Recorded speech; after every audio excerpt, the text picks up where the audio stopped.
salah satu karya sastra klasik lain dalam hal ini pantun. Kita lihat ini ya.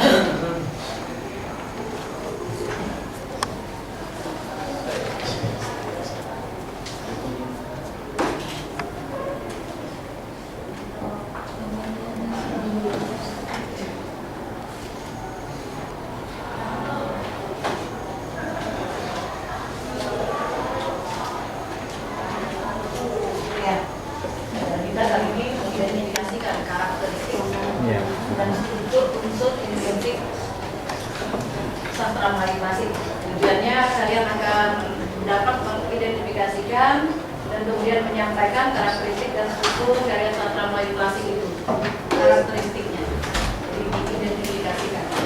Karya tadi merupakan salah satu karya sastra Melayu klasik dalam bentuk pantun. Ya, nah ini teori-teorinya. Karya sastra Melayu klasik itu masuk ke Indonesia katanya pada abad ke-13. Nanti kalian cari lebih banyak nanti ya, kalian bisa googling ya. Dan ciri-cirinya itu bersifat anonim bagian, kemudian bersifat istana sentris dan bahasanya klise. Jadi ada banyak lagi karakteristik yang lain, ini salah satunya saja. Nah, karya sastra Melayu klasik itu bukan cuma pantun, memang pantun adalah salah satunya, tapi ada juga gurindam. Ciri khas gurindam itu dia puisi dua baris ya. Dia puisinya itu berisi sebab akibat. Jadi ketika baris pertama dia menyebutkan sebab dan baris kedua akibat. Gurindam yang paling terkenal yang di Indonesia juga di Melayu, ada yang tahu gurindam apa? Apa ya? Gurindam 12 karya Raja Ali Haji. Nah ini salah satu syairnya. Dengan guru hendaklah hormat supaya badan hendak selamat. Kalau cakap tidak cermat, tentu kamu tidak selamat. Sebab, ini tadi sebab kan, kalau cakap tidak cermat, kemudian tentu kamu tidak selamat, itu sudah menyatakan akibatnya. Juga di dalam gurindam itu ada syarat, ada jawaban. Seperti barang siapa tiada memegang agama, sesekali tidak boleh dibilang nama. Jadi yang pertama itu baris pertama dia syaratnya, baris kedua jawabannya. Itulah ciri-ciri gurindam itu ya. Ini salah satu karya sastra Melayu klasik itu. Kemudian ada hikayat. Kalau hikayat ini sudah bentuk prosa. Kemudian ada karmina dan pantun. Pantun dan karmina itu sama, bedanya kalau karmina cuma 2 baris. Kalau pantun 4 baris kan dalam satu baitnya. Sudah gaharu cendana pulang, sudah tahu masih bertanya pulang.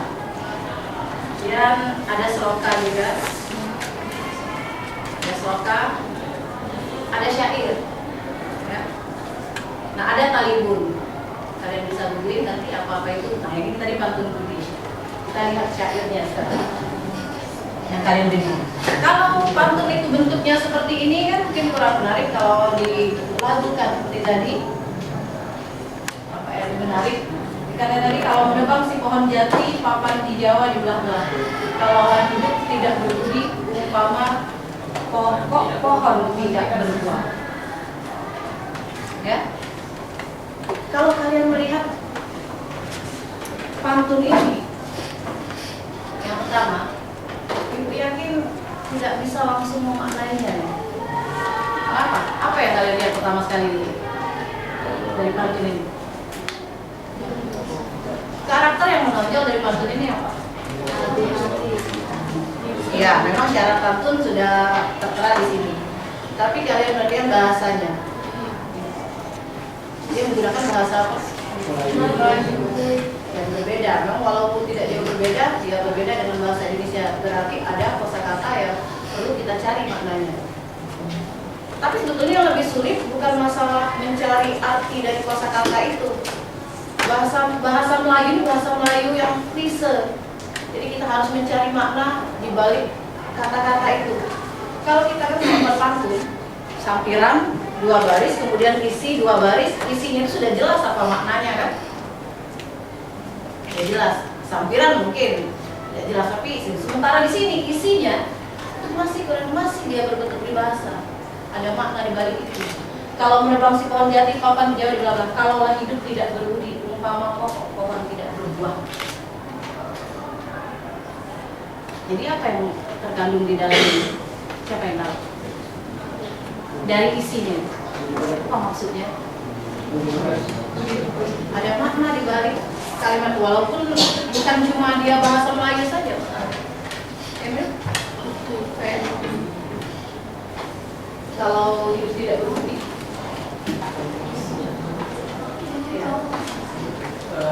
Maksud dari pantun itu mungkin dinyatakan kalau hidup kita tidak memiliki budi pekerti, umpamanya hidup itu seperti pohon yang tidak memiliki buahnya, tidak memiliki hasilnya. Ya, jadi kalau tidak berbuah, pohon itu tidak memiliki hasil, berarti dia tidak Sia-sia. Tapi di sini maksudnya berbudi itu adalah berbuat baik. Makanya judulnya di sini pantun. Jadi ada dua langkah kita, di samping kita mencari dulu maknanya, kosakatanya itu karena dia bahasa Melayu, kita akan mencari lagi makna yang tersirat di balik isi pantun itu. Ada nih sampai 4 ini sama. Bunga selasi sirma pagi dikembang mekar di dalam padi. Pertama kasih, kedua budi, yang mana satu nak diturunkan. Cuma yang paling terharu itu yang baik yang lengkap. Ya, bunga padi, bunga kiambang, buat biasa di taman bunga, buah hati dikasih orang, ambal menempang gembira. Siapa yang bisa jawab? Apa maksudnya? Apa ya maksudnya? Buah hati dikasih orang, ambal menempang gembira saja. Jalannya ke cewek, cinta loh.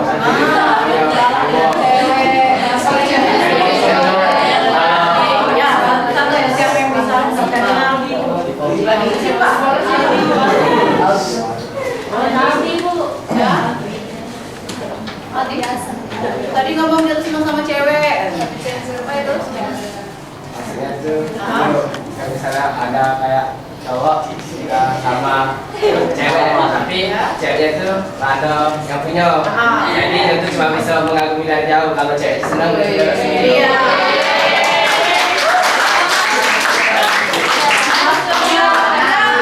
Hamba menumpang gembira saja. Buah hati dikasih orang, ya dikasih orang. Ya bagaimana dikasih orang? Jadi ketika dia bahagia, kita ikut bahagia. Sekarang ibu tanya, Emil, betul itu kasihnya bahagia dengan orang lain kamu juga akan bahagia?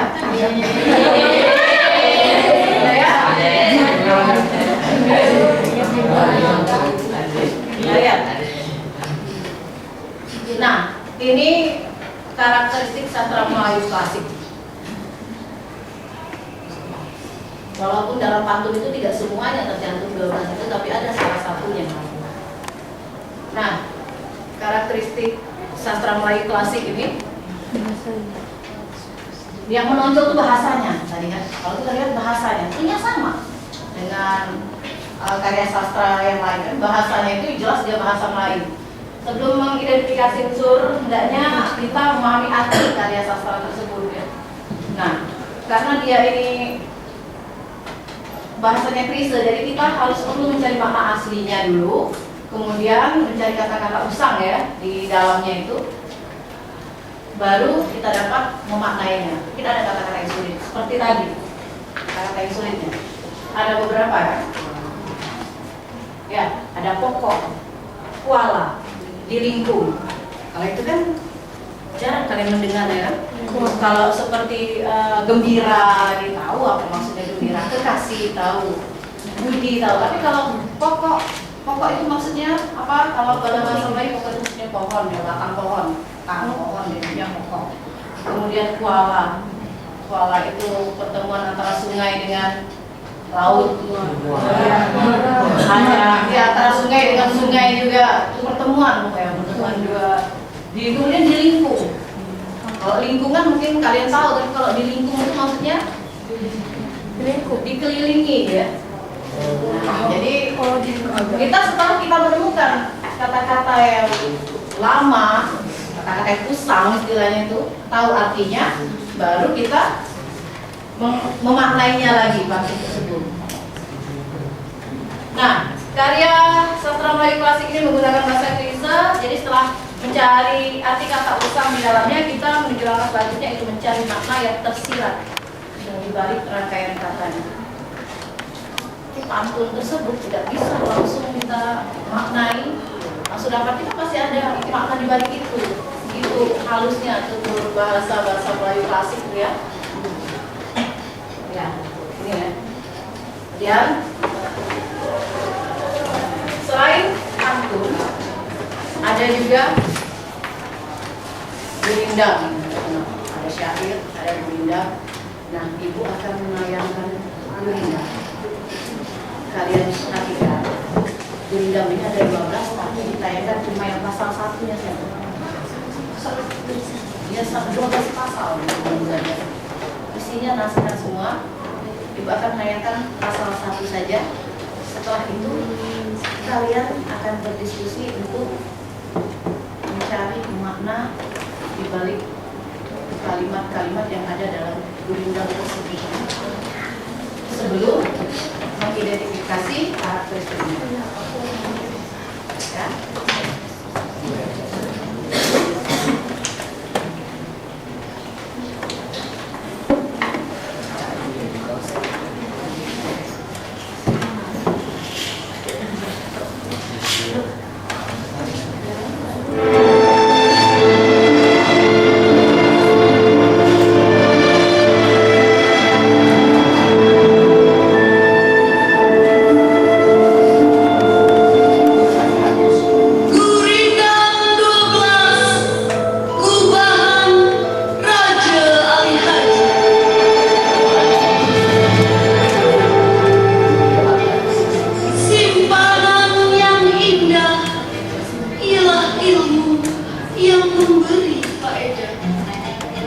Aku hendak bertutur akan gurindam yang teratur. Ini gurindam pasal yang pertama. Barang siapa tiada memegang agama,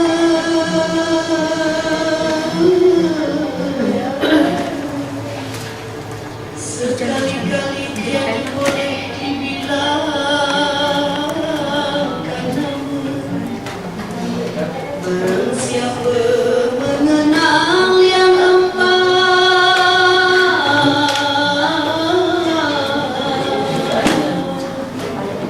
maka iaitulah orang yang makrifat. Barang siapa mengenal Allah,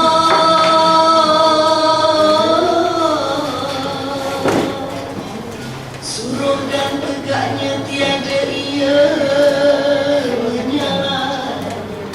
Barang siapa mengenal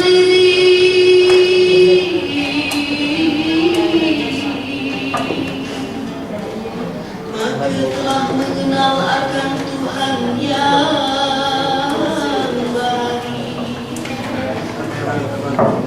Barang siapa mengenal dunia,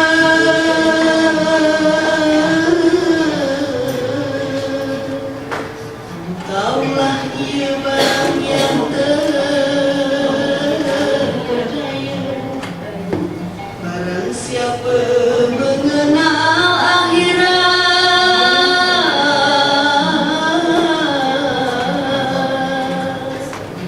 taulah ia dunia mutara. Gurindam 12, perubahan Raja Ali Haji.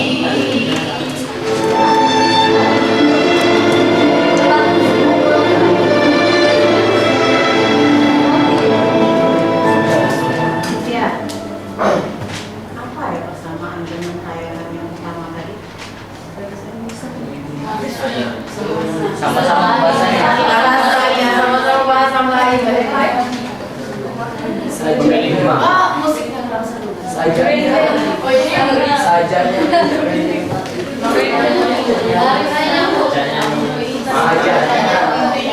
Jadi klasik itu kan sampaikan secara lisan. Nah, menyampaikannya itu sama seperti pantun tadi, dengan tembangan, dengan lagu, jadi enak mendengarnya. Dan tembang itu begitulah aturannya, ada pakemnya seperti itu. Kalau tadi sudah tambahan, jam 12 perubahan Raja Ali Haji itu sudah tambahan. Cuma yang pertama juga pembukaan tambahan, tapi aslinya ya seperti itu ya. Jadi karya-karya sastra Melayu klasik ini rata-rata karena dia lisan bentuknya, jadi rata-rata dinyanyikan. Ya sama kan, untuk tembang juga sama menyampaikan. Nah, kalau kita yang melihat ya.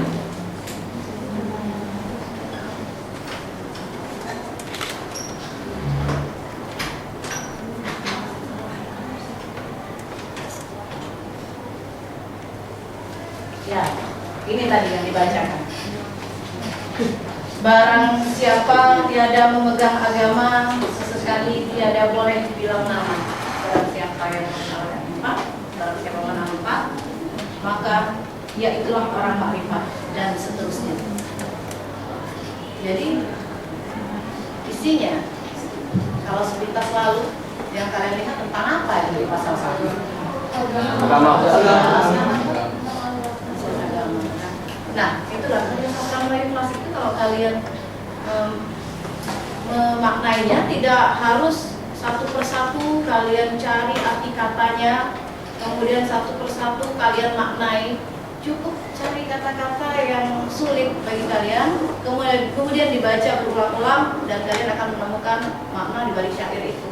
Kalau yang ini tadi kan kata-kata yang sulit paling makrifat. Kalau yang lain bisa semua ya, kalian mengartikan yang lain itu bahasa Indonesia juga. Cuma karena susunannya, kalimatnya, kalian agak bingung. Nah, itu perlu membacanya berulang-ulang. Ibu akan sekarang berkelompok, Ibu akan membagikan lembar kerja ini. Langkah pertama kita mengidentifikasi karakteristik karya sastra Melayu klasik itu yang pertama kan mencari maknanya dulu. Kalau kalian sudah tahu maknanya, nanti baru kita identifikasi. Ya, ini per kelompok ya. Ini yang Bu Indam 12 ini ada 6 pasal berarti diberikan karena ada 6 kelompok. Ini kelompok Patimura, kelompok 1, tulis nama kelompoknya ya. 2, pasal 2 ya. Indam pasal 2. Nah, Indam pasal 3. Dan nama kelompok kalian ya. Patimura, Kristina, pasal 4. Ada pasal 4. Kalian tulis di sana. Pasal 5 dan pasal 6. Ya, kalian diskusikan makna yang ada di sana. Tidak perlu artikannya satu persatu, tapi makna secara keseluruhan ya.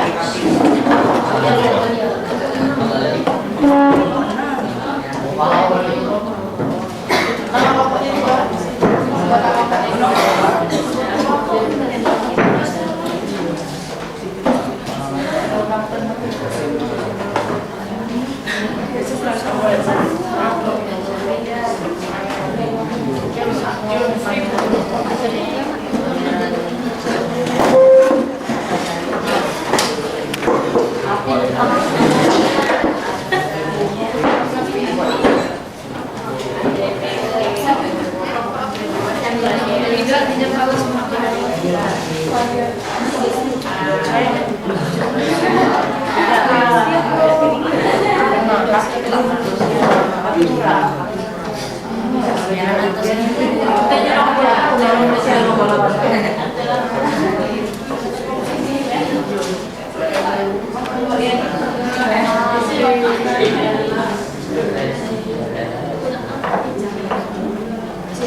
Terima kasih.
Kita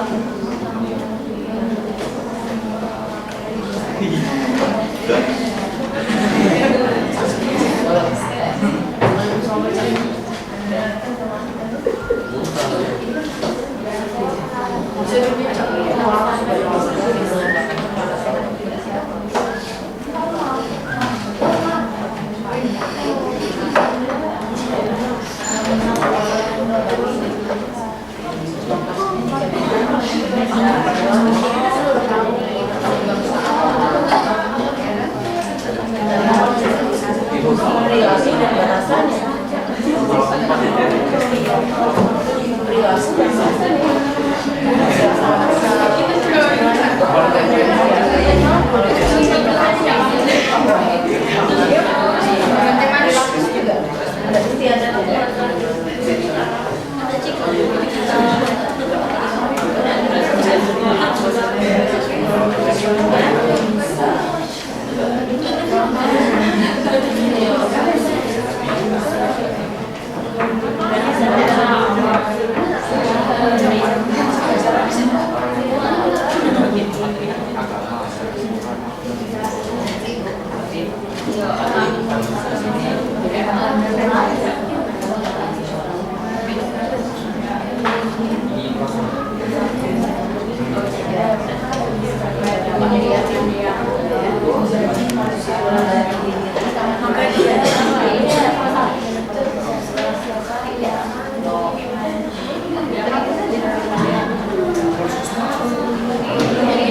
Ya, kalian persiapkan 5 menit lagi.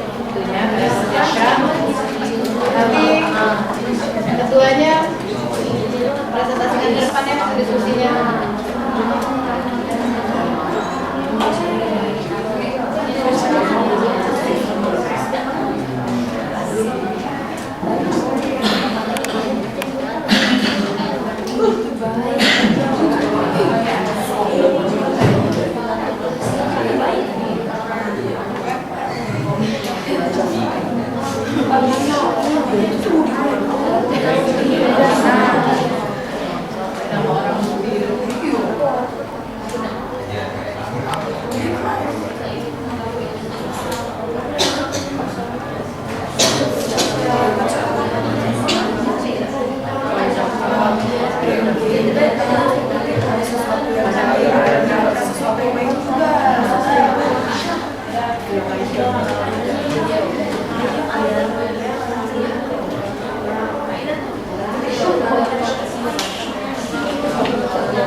Bukan berarti sia-sia.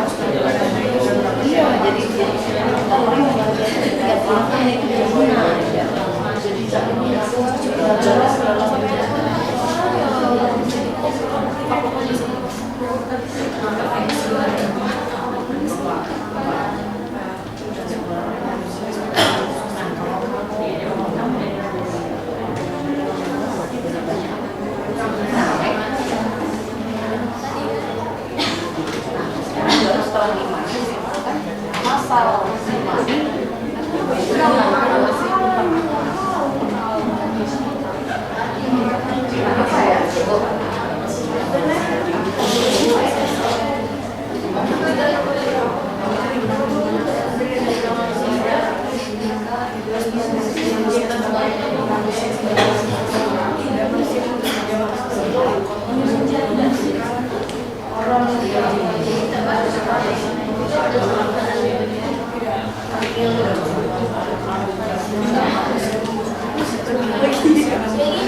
Ahmad Yani.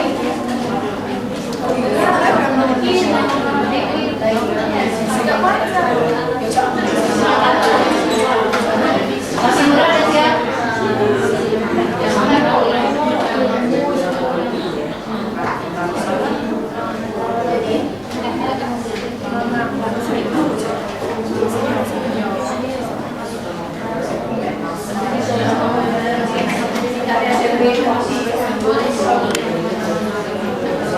Tapi ini siapa ini?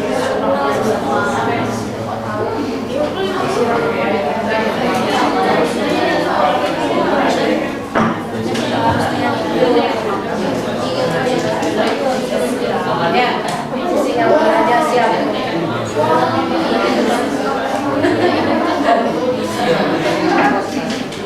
Ya, dipersilakan kelompok Kristina Marta Tiara dulu ke depan.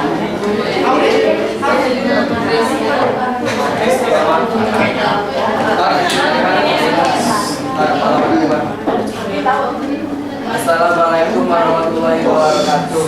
Waalaikumsalam warahmatullahi wabarakatuh. Saya mewakili kelompok saya Indonesia Pertama akan memberikan informasi kepada kalian mengenai makna dari Gurindam Gurindam 12 pasal kedua, yaitu yang isinya barang siapa yang mengenal yang tersebut, taulah ia makna takut. Maksud dari kalimat ini adalah jika kita mengenal kata-kata yaitu Tuhan, maksud dari konteks ini kita akan mengenal kata-kata takut terhadap Tuhan. Berikutnya, barang siapa meninggalkan sembahyang seperti rumah tiada bertiang. Maksud dari kalimat ini yaitu jika kita meninggalkan sembahyang dalam kehidupan kita, maka sama saja hidup kita ini bagaikan rumah yang tidak ada tiang ataupun pondasinya yang akan mudah untuk roboh. Dan berikutnya, barang siapa yang meninggalkan puasa tidaklah mendapat dua tamasya. Jadi maksudnya jika kita meninggalkan puasa, hidup kita tidak akan diberkahi. Dan barang siapa yang menjalankan zakat, tiadalah hartanya boleh berkat. Di sini menyatakan bahwa jika kita orang yang mampu, tetapi kita memiliki banyak harta, tetapi kita tidak bisa untuk melakukan zakat atau berbagi kepada orang-orang yang kurang beruntung, maka sama saja harta-harta yang kita miliki itu tiada berkahnya atau tiada ridho dari Allah. Dan berikutnya, barang siapa meninggalkan haji, tiadalah ia menyempurnakan janji. Sebagaimana kita tahu, jika dalam agama Islam khususnya, jika kita sebagai orang yang mampu, kita dianjurkan untuk melaksanakan haji. Nah, di sini juga menyatakan yang sama.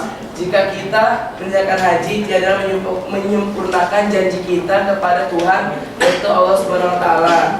Jadi kami mendapatkan kesimpulan makna yang terkandung di dalam Gurindam 12 pasal 2, yaitu kita sebagai manusia untuk diperintahkan beribadah kepada Allah SWT. Jangan pernah meninggalkan perintah Allah Subhanahu wa taala selagi kita masih mampu melakukannya, yaitu seperti melakukan ibadah haji, di mana kita masih mampu tetapi kita tidak melaksanakannya. Dan semua dari hal-hal itu yang dimasukkan dalam pasal 12 ini bertujuan supaya hidup kita diridhoi dan diberkahi Allah. Baiklah, terima kasih atas perhatian teman-teman semua. Jika ada kekurangan saya mohon maaf, kepada Allah saya mohon ampun. Wassalamualaikum warahmatullahi wabarakatuh. Waalaikumsalam warahmatullahi wabarakatuh. Nah, berikutnya Sisinga Mangaraja. Sisinga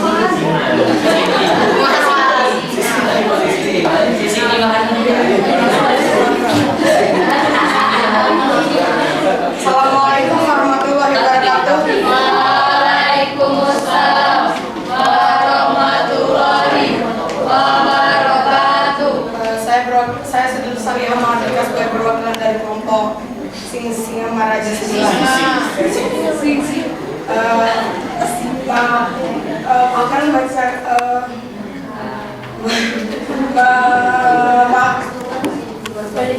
memberikan makna tentang Gurindam 12 pasal 6. Carilah olehmu akan sahabat yang boleh dijadikan obat. Maknanya adalah kita membutuhkan seorang sahabat yang bisa membantu layaknya obat yang menyembuhkan orang sakit. Carilah olehmu akan guru yang boleh tahukan tiap seteru. Maknanya adalah kita membutuhkan seorang guru yang bisa menuntun kita menjadi manusia yang lebih baik. Carilah olehmu akan istri. Artinya kita membutuhkan seorang pendamping yang bisa melengkapi kita. Lalu carilah olehmu akan kawan, pilih segala orang yang setiawan. Maksudnya kita membutuhkan seorang kawan yang setia kawan. Dan yang terakhir, carilah olehmu akan abdi yang ada baik sedikit budi. Maknanya adalah kita harus mengabdi kepada sesuatu yang baik agar mendapat balasan yang baik pula. Berdasarkan makna perbait dari Gurindam 12 pasal 6 ini, kami menyimpulkan manusia sebagai makhluk sosial membutuhkan orang lain dalam kehidupan untuk saling melengkapi. Maka berbuat baiklah kepada sesama manusia agar mendapat balasan yang baik pula. Sekian dari kelompok kami. Assalamualaikum warahmatullahi wabarakatuh. Waalaikumsalam warahmatullahi wabarakatuh.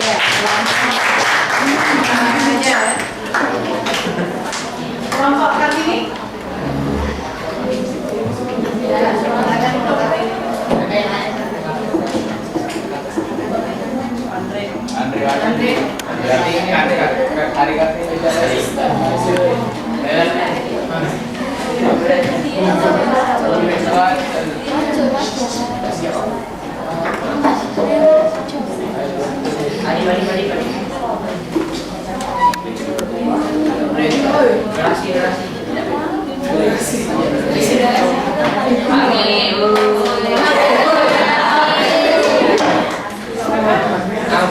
Kok Kartini yang jual karton?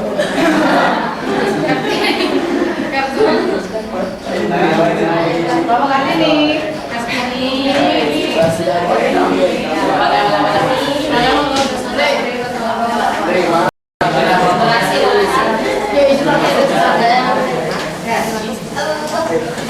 Kelompok Kartini akan dibacakan oleh Kartono.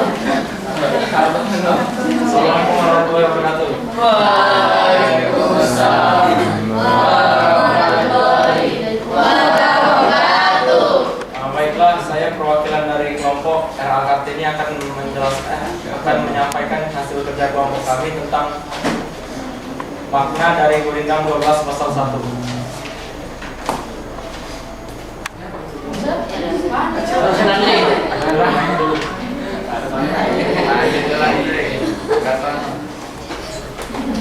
Baiklah, isi Urinam 1201. Barang siapa tiada mengenal agama, sekali-kali tiada boleh dibilangkan nama. Barang siapa mengenal yang tepat, maka itulah orang makrifat.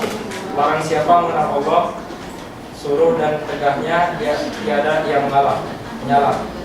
Barang siapa mengenal diri, maka telah mengenal akan Tuhan yang Bahari.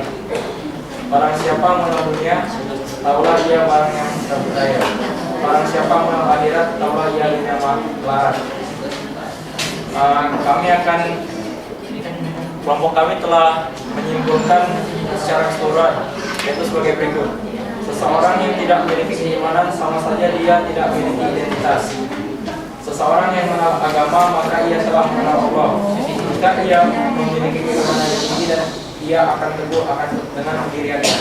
Dia mengetahui bahwa Tuhanlah yang memiliki keagungan dan keindahan, maka dia mendekatkan diri kepada Tuhan dan kepadanya. Akhirat adalah akibat dari dunia. Terima kasih atas perhatiannya. Saya akhiri, wabillahi taufiq wal hidayah. Wassalamualaikum warahmatullahi wabarakatuh. Waalaikumsalam warahmatullahi wabarakatuh. Ahmad Yani.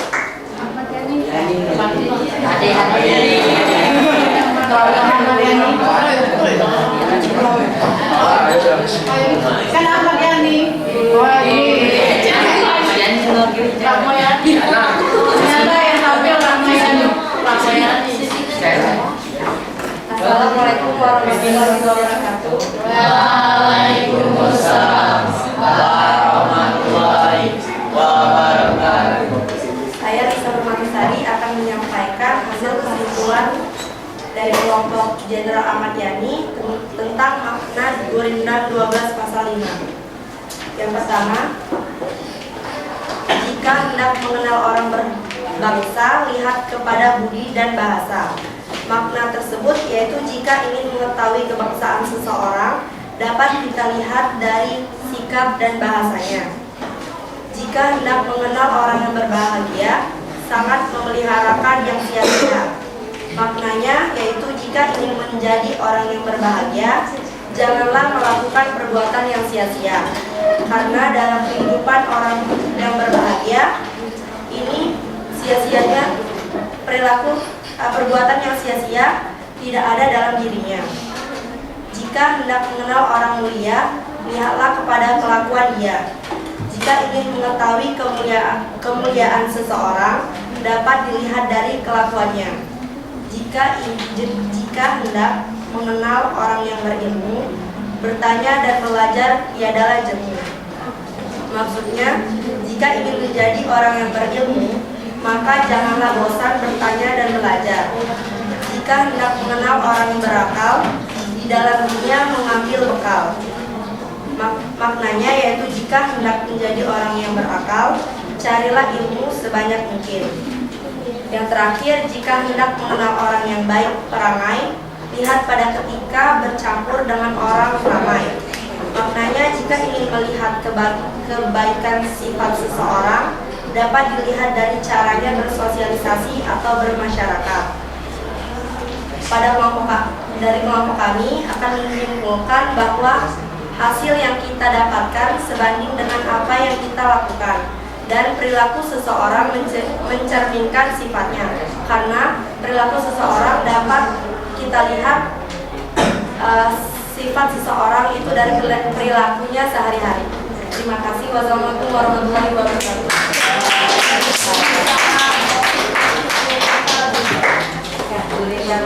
Sekarang Sultan Mahmud Badarudin. Wah, ini memang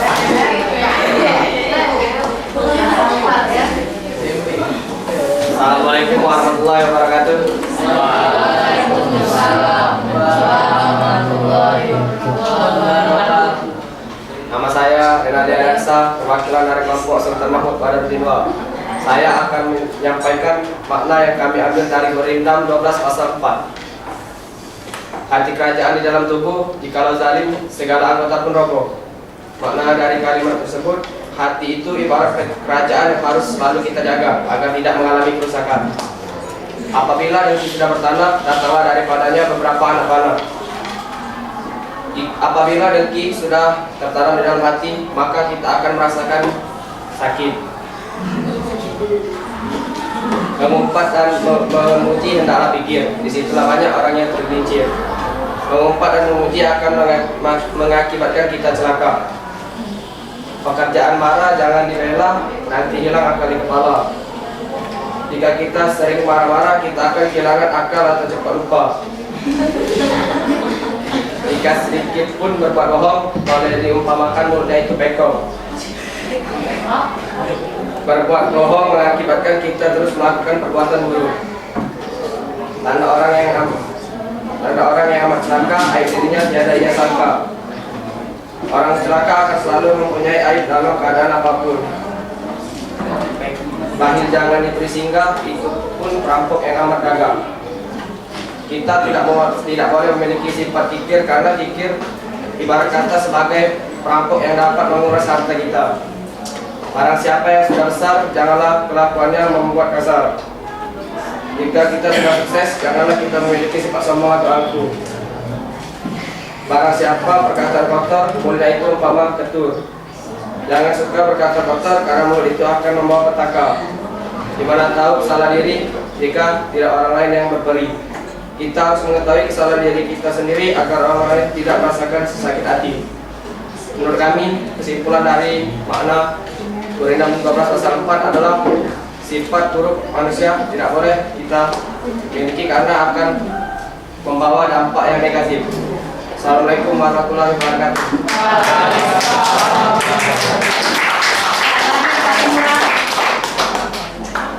Bagi orang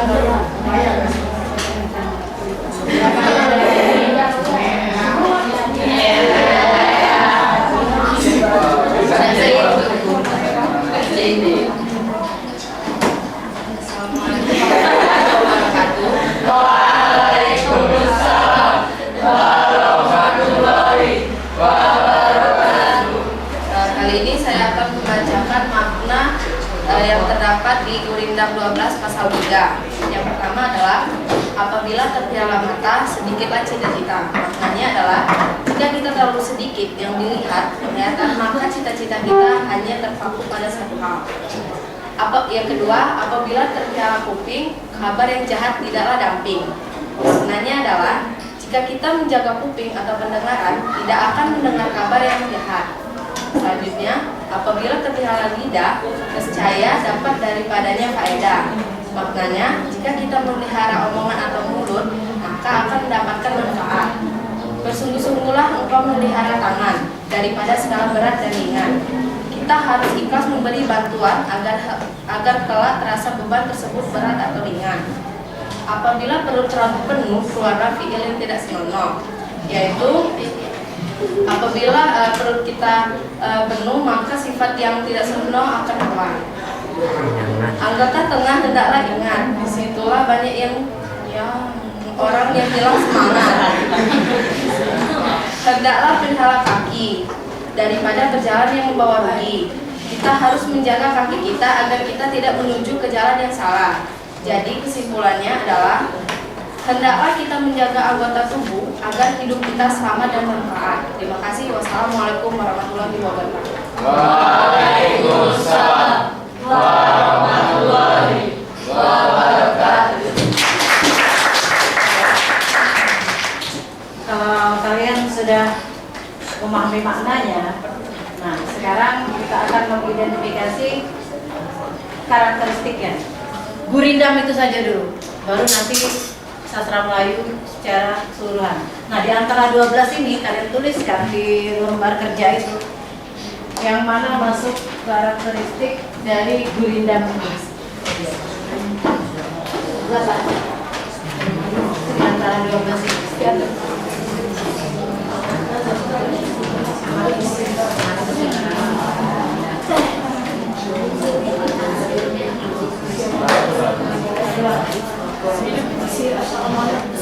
Ya, yang ada di sana ditulis di lembar kerjanya.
Iya, gurindam saja.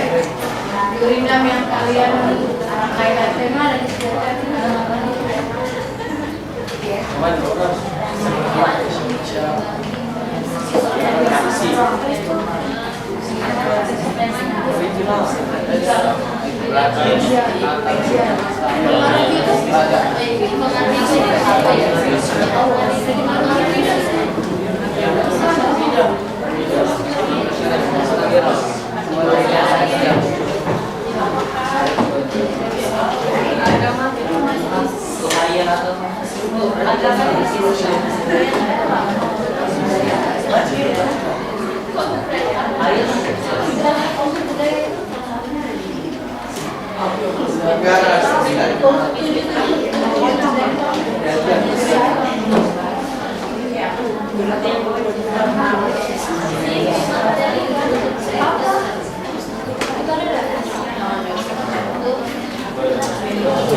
tidak semuanya ya, di antara 12 itu.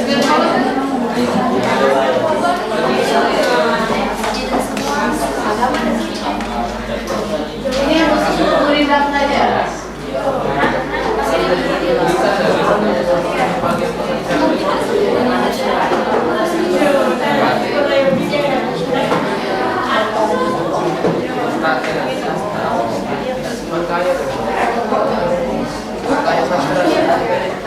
Ya, kalau selesai, bahan kerjanya dikumpulkan.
Bulan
kan ada dua. Kalau karya sastra itu ada tiga sebetulnya. Yang pertama ada puisi, prosa, dan drama. Nah, sastra Melayu klasik kita pelajari dalam bentuk dua, yaitu puisi dan prosa. Nah, dalam kesempatan ini kita pelajari di puisi tadi, ya, puisi terikat seperti pantun tadi, gurindam. Nah, jadi karakteristik karya sastra Melayu itu kan di antara 12 ini. Kalau untuk prosa bisa dilihat dari tokohnya, tapi kalau dalam puisi kan tidak ada tokohnya gitu. Dalam gurindam tadi juga tidak ada. Tetapi dari yang ditampilkan di sini ada beberapa yang memang menjadi karakter gurindam yang kalian maknai tadi. Jadi contohnya bentuknya puisi terikat kan, bentuknya gurindam dan pantun itu puisi terikat. Kemudian bahasanya bahasa Melayu, ya. Kemudian apa temanya juga tentang adat istiadat. Kemudian dipengaruhi oleh kehidupan tradisi budaya daerah antara Hindu dan Islam. Kalau di sini tadi dalam hal ini Islam ya, dua-duanya. Kemudian sifat masyarakatnya, sifat karya sastranya, itu statis, temanya ya. Kemudian sifat isinya khayal dan fantasi itu bisa dilihat dari prosanya. Kalau dari isi tidak terlihat. Kemudian pengarangnya anonim, seperti Pantun Budi tadi. Pantun Budi tadi tidak ada pengarangnya, tapi kalau gurindam dia ada, Raja Ali Haji. Kemudian penyajiannya secara lisan dan tertulis. Memang kalau yang tertulis itu prosa, tapi kalau puisi lisan ya disajikannya. Seperti tadi gurindam secara lisan penyajiannya. Pantun juga secara lisan. Kemudian gaya bahasanya menggunakan bahasa yang klise. Buktinya kalian kadang-kadang kalian tadi kan kesulitan untuk memaknainya, karena selain kita mencari makna kosakatanya, kita juga mencari makna di balik kalimat-kalimat itu. Jadi bahasanya klise, tidak banyak yang maknanya banyak konotasi ya. Kemudian isi pesan di dalamnya ada pendidikan, ada kepahlawanan. Kalau tadi ada kurang di situ ada keagamaan, nasihat dan isinya ya. Kemudian terakhir tokohnya manusia tumbuh dan binatang itu untuk prosa. Kalau dalam puisi tidak ada tokohnya. Kalau dalam prosa seperti hikayat ada tokohnya. Nah, sastra Melayu klasik ini syarat dengan nasihat, seperti kamu lihat tadi kan, syarat dengan nasihat. Bahasanya juga sangat, apa yang kalian rasakan bahasanya? Nyampaikan bahasanya halus sekali ya, tapi agak tele-tele kata kamu ya, tersirat, sulit mengartikan omongannya. Tapi kalau sekarang, pantun sekarang, coba kita lihat pada isinya, sudah poin langsung dia pada pokok isinya, tidak perlu lagi mencari apa makna di dalam isi pantun. Kalau pantun sekarang, tapi kalau kita lihat pantun Melayu klasik, kita harus memaknai lagi isinya. Jadi dua kali, begitu halusnya menyampaikan amanah dan pesan nasihat kepada sesama. Nah, kalau pantun sekarang kan kita langsung apa ya, pantun sekarang buah sedondo, sekarang. Coba kalau itu tadi yang Karminanya sudah gaharu cendana sudah tahu bertanya begitu. Berarti kita isinya pun kita mencari lagi apa maknanya, sudah tahu bertanya apa maksudnya. Sudah tahu masih nanya-nanya saja ya, itu maksudnya. Tapi kalau puisi sekarang, pantun sekarang langsung. Demikianlah materi kita kali ini. Tentang mengidentifikasi karakteristik sastra Melayu. Saatnya jam ketiga dimulai.